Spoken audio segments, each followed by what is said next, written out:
إن الحمد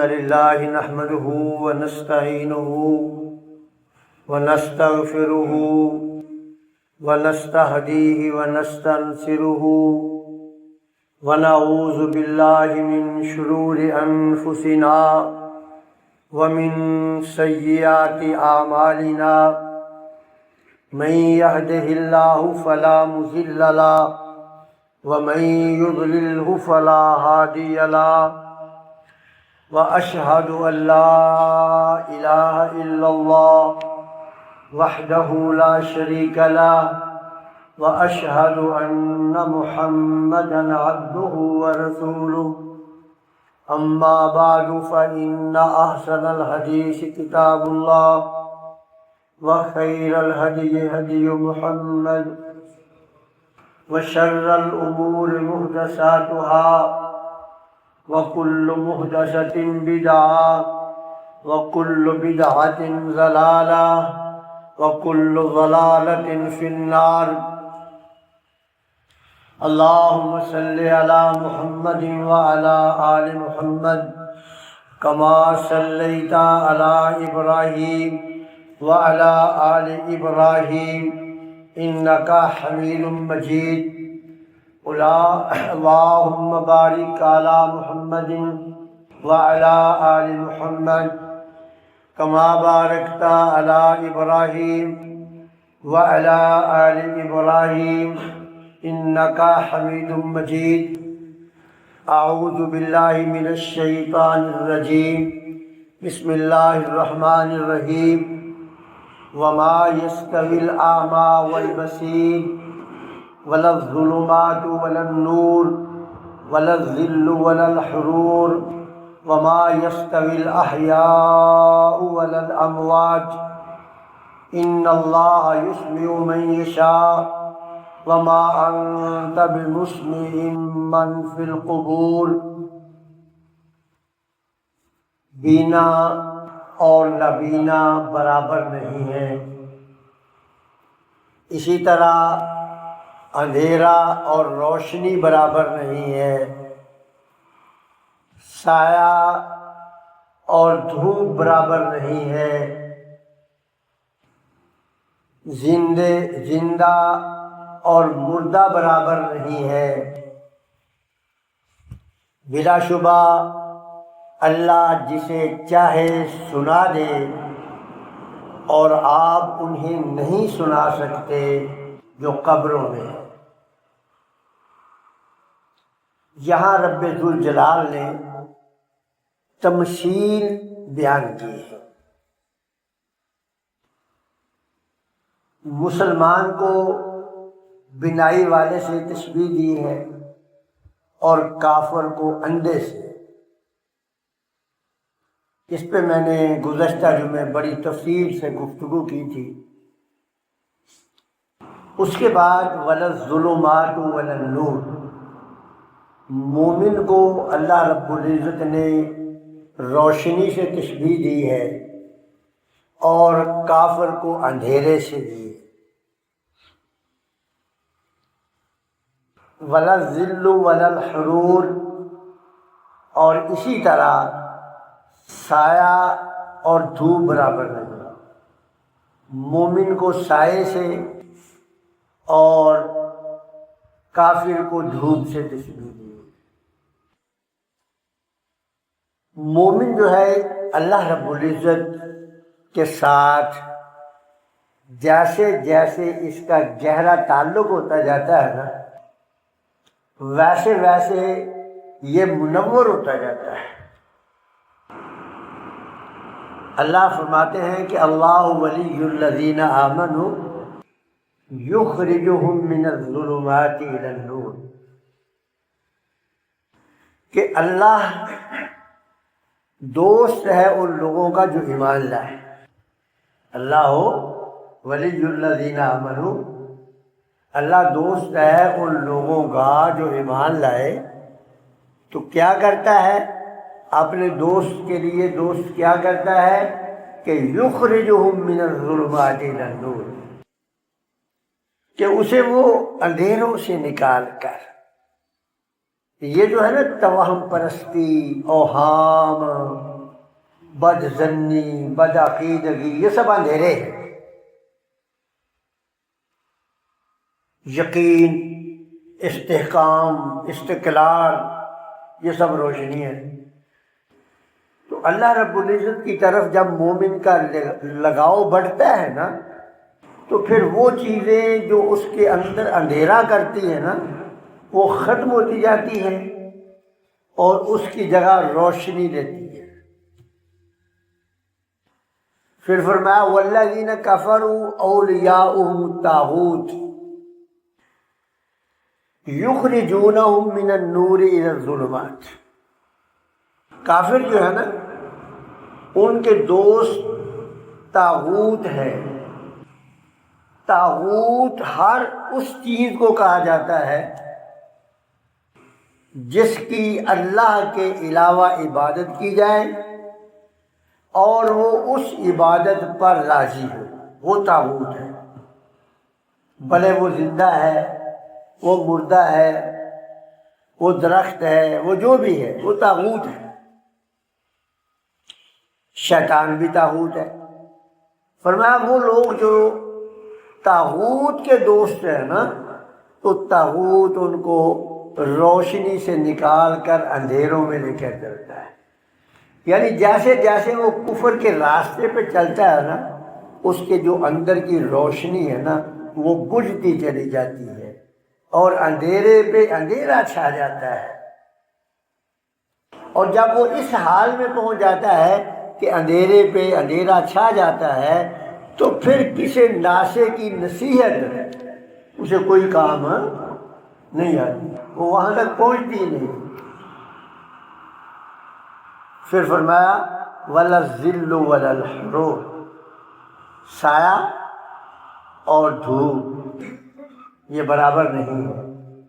اللہ تعالیٰ نے مومن کو نا ایک ایسے درخت سے تشبیہ دی ہے جو سایہ بھی دیتا ہے اور پھل بھی دیتا ہے،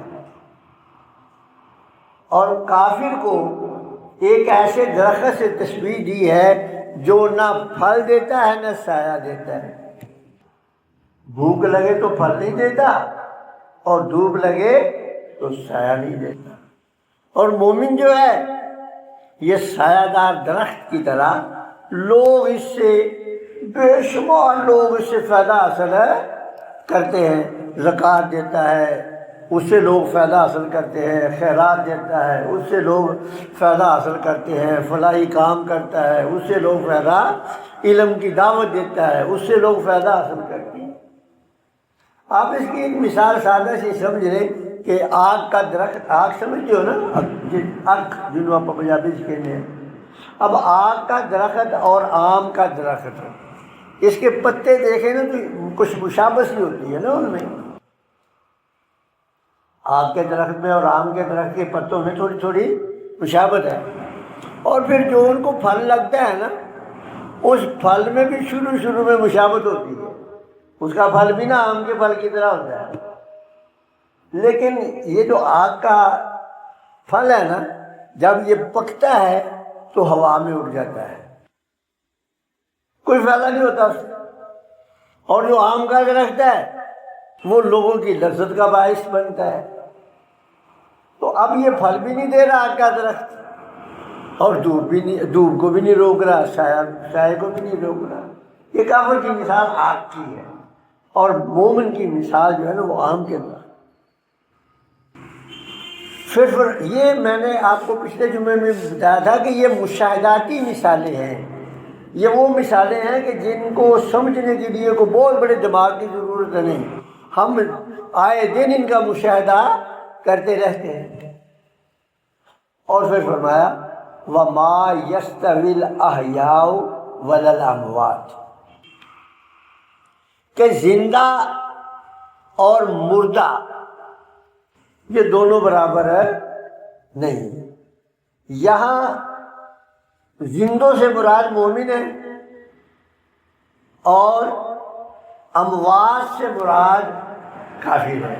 یہ ساری کی ساری تشبیہات نا مجازی ہے، کیونکہ یہ محاورہ ہمارے ہاں اردو میں استعمال ہوتا ہے نا کہ کچھ لوگ مر کر بھی زندہ رہتے ہیں، یعنی اس کا یہ مطلب نہیں ہوتا کہ وہ حقیقی زندگی میں ہوتے ہیں، مطلب یہ ہے کہ لوگ ان کو یاد کرتے رہتے ہیں، اور کچھ ایسے ہوتے ہیں کہ زندہ ہی مردہ ہوتے ہیں، وہ ایسے ہیں کہ لوگوں کو تنگ کرتے ہیں۔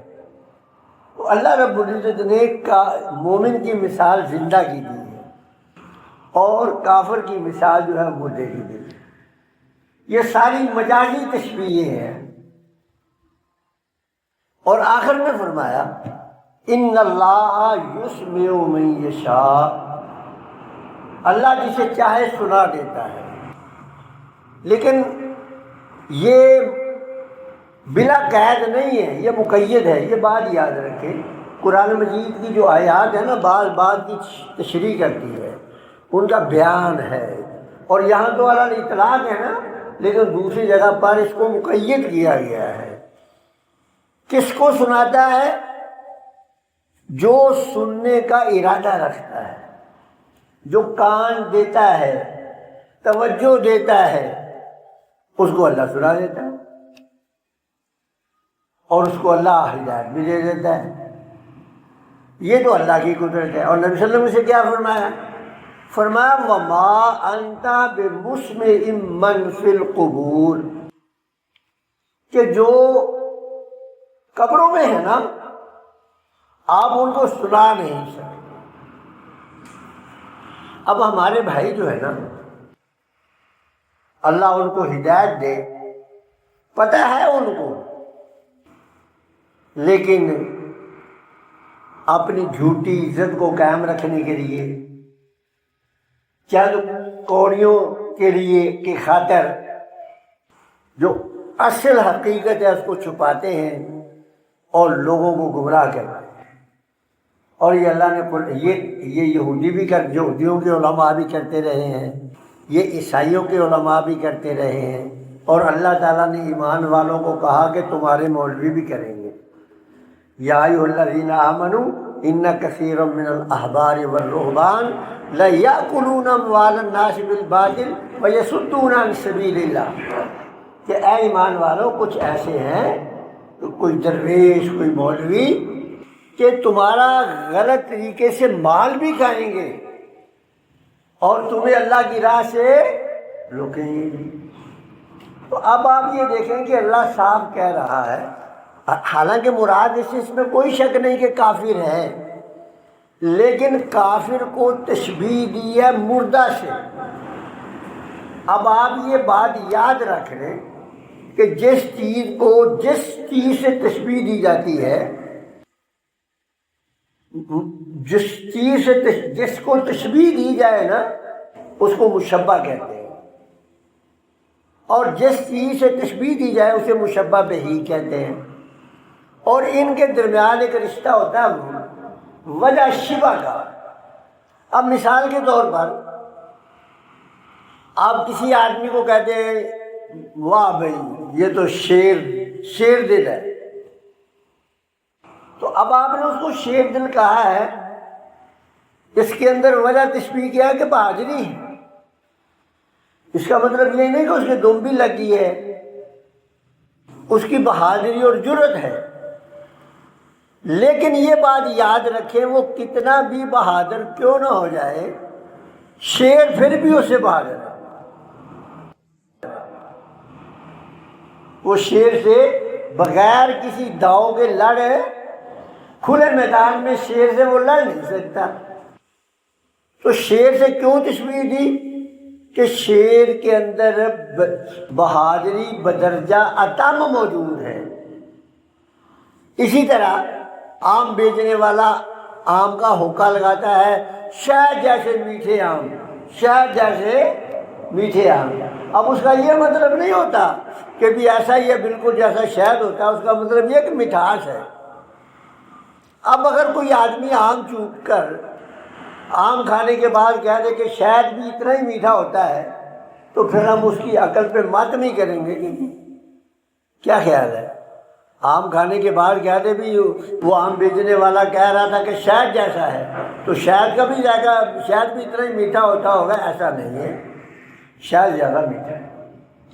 اب ہمارے بھائی کہتے ہیں کہ لو یہ آیتیں تو کافروں کے لیے تھی اور آپ مسلمانوں کے صلحاء اور یہاں پہ فٹ کر رہے ہیں۔ ہم کہتے ہیں کہ بھائی یہ حقیقت ہے کہ مردہ جو ہے نا وہ حقیقی ہے، اور کافر کو جو اس سے مثال دی گئی ہے وہ مجازی ہے۔ کافر کو تو اس لیے کہا گیا ہے کہ جو سننے کا فائدہ ہے وہ فائدہ حاصل نہیں کرتا، اس بنیاد پر کہا گیا ہے۔ اور مردہ چونکہ سنتا ہی نہیں، مردہ چونکہ سنتا ہی نہیں، تو اس اعتبار سے اس سے تشبیہ دی گئی ہے۔ اس کا یہ مطلب ہے ہرگز نہیں کہ مردہ بھی سنتا ہے۔ بات سمجھ میں آ رہی ہے نا؟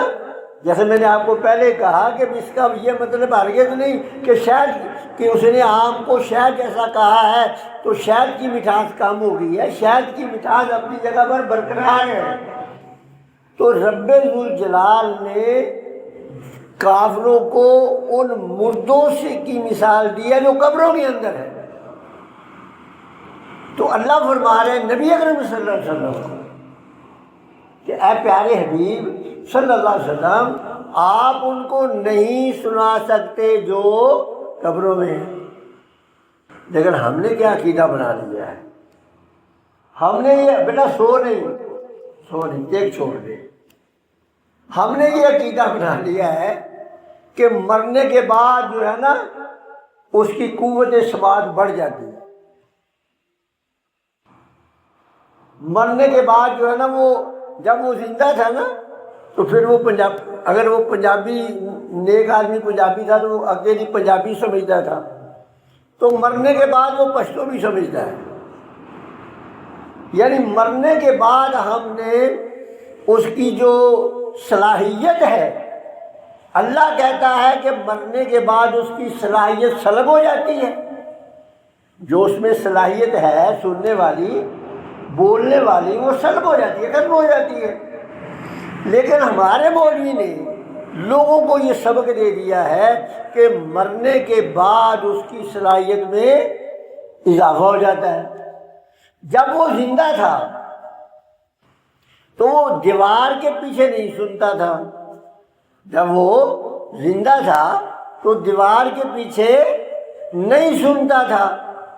اب دیوار زیادہ سے زیادہ 9 انچ کی ہے، پلستر ولستر کر لے تو 10 انچ کی ہو جائے گی، اور جو قبر کے اوپر مٹی ڈالی جا رہی ہے اس کی موٹائی تقریباً 2 فٹ کے قریب ہے۔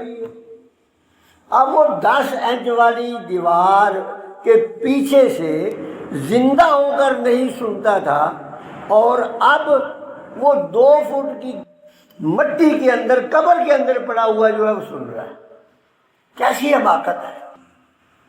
اور پھر پہلے وہ ایک زبان سمجھتا تھا، اب جناب جو ہے وہ 7 شریف والا جو شہباز ہے وہ اس کی زبان جو سندھی تھی، جب وہ زندہ تھا تو سندھی سمجھتا تھا، اب وہ پنجابی بھی وہاں جاتے ہیں، یہ پنجابی میں اس سے مانگتے ہیں، وہ ان کی زبان بھی کہتے ہیں سمجھتا ہے، اردو والے بھی جاتے ہیں، پشتو والے بھی جاتے ہیں۔ مطلب قبر کے اندر کون سا ٹریننگ سینٹر اللہ نے بنا رکھا ہے کہ وہ قبر کے اندر پھر اس کو زبانیں سکھائی جاتی ہیں کہ پہلے وہ ایک زبان سمجھتا تھا اب ساری زبانیں سمجھنے لگ گیا ہے۔ تو یہ بالکل جوہلا والی باتیں ہیں، بالکل جوہلا والی باتیں ہیں کہ یہ عقیدہ رکھنا۔ اچھا، پھر یہ عقیدہ رکھنے کے بعد پھر یہاں تک بس نہیں ہے، یہ عقیدہ رکھنے کے بعد چلو یہاں تک بس ہے، پھر آگے ہے۔ یعنی پہلے یہ ثابت کیا کہ وہ سنتے ہیں اور ساری زبانیں سنتے ہیں، ساری سمجھتے ہیں، پھر آگے کیا ہے؟ حالانکہ کافروں کو کیوں کہا گیا مردہ؟ اس لیے کہ جو سننے کا فائدہ ہے وہ پورا نہیں کرتے۔ اور اب کیا ہے؟ یہ جو مردہ ہے اس کو صرف سناتے ہی نہیں ہیں بلکہ سننے کا فائدہ بھی اس کو دیتے ہیں۔ کہتے ہیں کہ وہ سنتا ہے اور سننے کے بعد پھر اللہ کو پہنچاتا ہے، پھر وہ اللہ سے ہدایات لے کر وہ بندہ جو جس نے فریاد کی ہوتی ہے اس کی فریاد بھی پوری کرتا ہے. یعنی آپ یہ سمجھ لیں کہ اس کو جنرل پوسٹ آفس بنا دیا ہے کہ ادھر کا خط ادھر بھیجتا ہے اور ادھر کا خط جو ہے نا ادھر بھیج دیتا ہے. کس قدر حماقت کی یہ بات ہے کہ رب ذوالجلال کو فرمائے کہ وَمَا أَنْتَ بِمُسْمِعٍ مَّن فِي الْقُبُورِ، کہ بھئی جو قبروں میں ہے نا آپ ان کو سنا نہیں سکتے، وہ نہیں سن سکتے. پھر کہتے ہیں دیکھو جی شہید زندہ ہے، حالانکہ اللہ نے اس کا وہی جواب دیا ہے کہ اے لوگوں جو اللہ کی راہ میں شہید کیے گئے ہیں نا ان کو مردہ نہ کہو بل احیاء، وہ زندہ ہے. لیکن ساتھ ہی کیا کہا؟ ساتھ ہی یہ کہا وَلَٰكِن لَّا تَشْعُرُونَ، زندہ ہیں لیکن ان کی زندگی کی کیفیت کیا ہے یہ تمہیں نہیں معلوم. یہ اللہ نے صاحب کہہ دیا. اب اگر وہ ہماری سنتا ہے، سننے کے بعد آگے اللہ کو بھی پہنچاتا ہے، پھر تو ہم نے کیفیت بتا دی نا ساری. آگے سے اوپر سے ہدایات دے کر پھر ہماری فریاد رسی بھی کریں گے. اور پھر بات یہاں نہیں رکی اور بھی آگے چلے گی.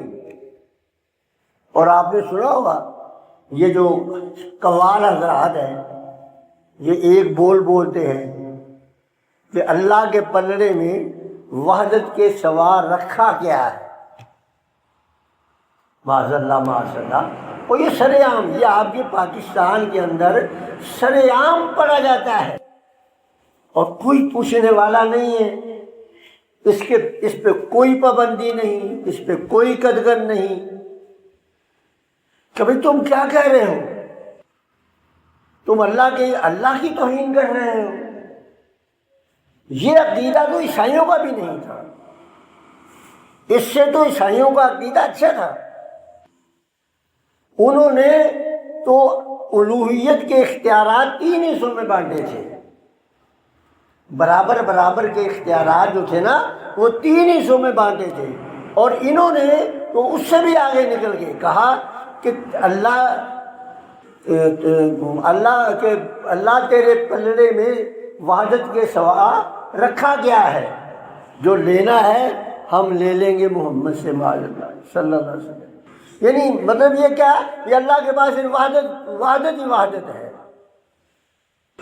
باقی جو ہے اللہ کے پاس کچھ بھی نہیں.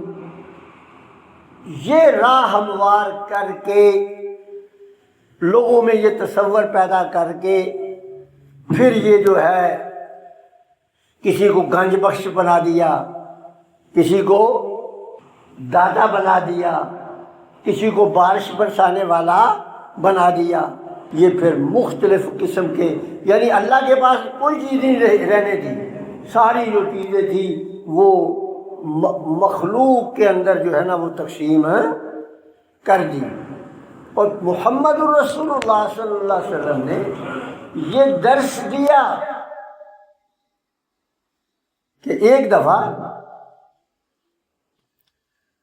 بچیاں نا